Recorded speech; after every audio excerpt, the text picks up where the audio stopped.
разочарувачки. На толку многу озеленување, толку многу грешки е разочарувачки.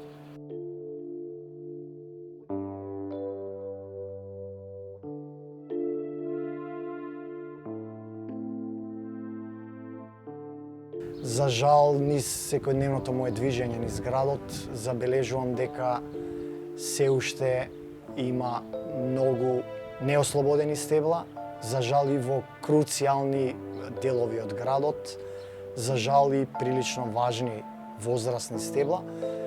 Во меѓувреме лоциравме или евидентиравме и смртни случаи, така да ги наречам, односно сушење на стебла, а голем број од неколку десетици стебла се во прилично веќе лоша здравствена состојба.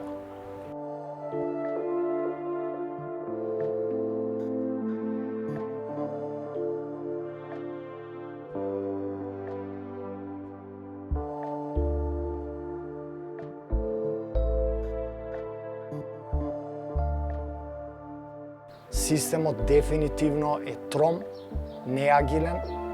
Веројатно системот има вработувано личности, луѓе кои што имаат или несоодветно образование, или несоодветна стручност, кои што не ги разбираат работите, или кои што едноставно се мрзливи, да бидам уверен. Не можеме да наоѓаме изговор 2 години после потпишувањето на меморандумот дека за одредени стебла е одредена општината или друга општина или градот, а да остануваат стебла заробени во кафеани.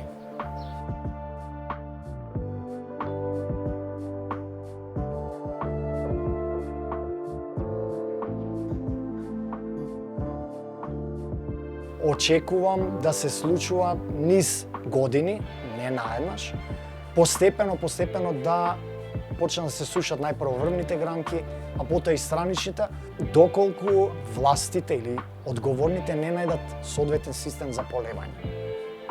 Не капка по капка, не околу самото стебло, не околу основното дебло, туку некој темелен систем, особено во летните месеци, со обилно полевање за да тие платани преживуваат.